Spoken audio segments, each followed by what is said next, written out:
ಮಾನ್ಯ ಸುರೇಶ್ ಅಂಗಡಿ ಹೇಳೇನು ಗೊತ್ತೈತಿ? ಏ ತಮ್ಮ ಸೌಂಡ್ ಹೇಳ ಲಾಸ್ಟ್ ಕೇಳಿಸೋತ ಇನ್ನೊಂದು ಹೇಳೋದು. ಸುರೇಶ್ ಅಂಗಡಿ ಅವರು ಕೋವಿಡ್ ಒಳಗ ದೆಹಲಿಯಿಂದ ಕೋವಿಡ್ ದಾಗ ಸತ್ರ ಹೆಣ ಬೆಳಗಾವಕ್ಕೆ ಬರಲಿಲ್ಲ.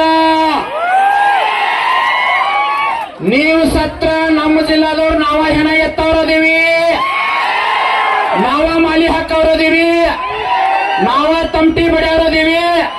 ನಿಮ್ ಮನ್ಯಾಗ ಅನ್ನಿಲ್ಲ ಅಂದ್ರೆ ನಾವ ಅನ್ನ ಕೊಡವ್ರದೀವಿ. ಅನ್ನ ಕಸ್ಕೊಳಂಗ್ ಮಾಡಬೇಡ್ರು, ಅನ್ನ ಕಸ್ಕೊಳಂಗ್ ಮಾಡಬೇಡ್ರಿ. ಬರೀ ಕೇಳಿದ 500 ಐತು, ನಿಮ್ ಮನೆ ಆಸ್ತಿ ಕೇಳಿಲ್ಲ. ನೀ ನಾಳೆ ಸತ್ತಾಗ ಬಂಗಾರ ಹಾಕಂಗಿಲ್ಲ, ಗೋಡೆ ಚೈನ್ ಹಾಕಂಗಿಲ್ಲ, ನಿನ್ನ ಕಾರ್ ಗಾಡಿ ಹಾಕಂಗಿಲ್ಲ, ನಿನ್ನ ಫ್ಯಾಕ್ಟ್ರಿ ಹಾಕಂಗಿಲ್ಲ, ನಿನ್ನ ಕೈಯಾಗ ಆಳುವ ಮೆಟ್ಲು ಹೊಡಿತಾರ. ನೀನು